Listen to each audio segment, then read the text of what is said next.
Hello সবাইকে। চলো আজকে তোমাদের সাথে শেয়ার করি 26শে নভেম্বরের ব্রাইডাল ভ্লগটি। সরি মানে যে দিনটা বলা যায় গণবিবাহের দিনের ভিডিওটি। সেদিন কি পরিমাণে ওয়েস্ট বেঙ্গলে বিয়ে ছিল সেটা তো আর কারোর জানার বাকি নেই আশা করি। তো চলো আজকে সেটাই শেয়ার করি সেদিন কী কী ঘটেছিল। প্রায় 1.5 বছর ধরে বুকিং করে রাখা এই সুন্দরীর জন্য ওই দিনে আমাকে বেশ কয়েকটা ব্রাইডকে ক্যান্সেল করতে হয়েছে, just because of or location আমার লোকেশন থেকে অনেকটা দূরত্বে।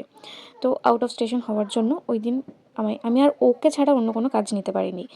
কিন্তু ওই যে হয়তো হওয়ারই ছিল, তাই ফার্স্ট ব্রাইডের লোকেশন একদম আমার বাড়ির কাছে হওয়ায় আমি তার বুকিংটা নিতে পারি। এটা ছিল আমার 26শে জানুয়ারির ফার্স্ট ব্রাইড, রিসেপশন ব্রাইড আর কি।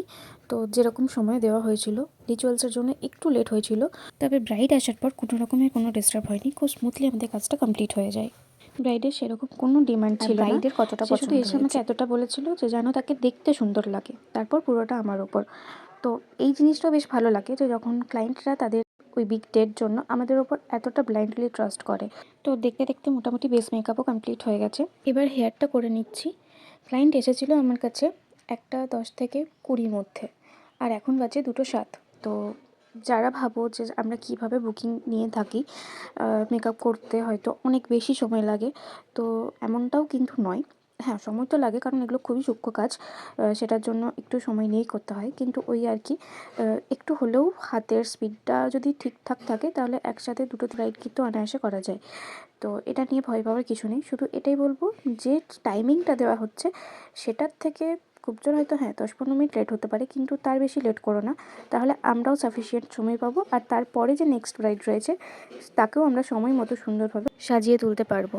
তো চলো ব্রাইডের ফাইনাল লুকটা দেখি, আর তার কতটা পছন্দ হয়েছে সেটাও দেখে নিই। ভালো লাগছে? পছন্দ? দেখে না ভালো করে। ঝাক্কাস লাগছে। তো এই হলো আমার ফার্স্ট ব্রাইডের গল্প। তো চলো এবার যাওয়া যাক আমার সেকেন্ড ব্রাইডের কাছে, যার লোকেশন ছিল রাজবাগ। তো সেখানে পৌঁছে যাই সময় মতোই।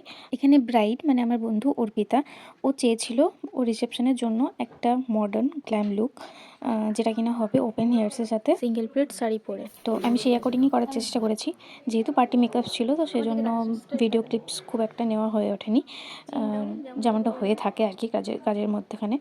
তো যাই হোক, তো চলো একবার ওর ফুল লুকটা দেখে নিই, আর ওর কীরকম লেগেছে আগের দিনের মেকআপ আর আজকের মেকআপ দুটোই একবার জিজ্ঞাসা করে নিই। কীরকম লাগলো বলে দেখ।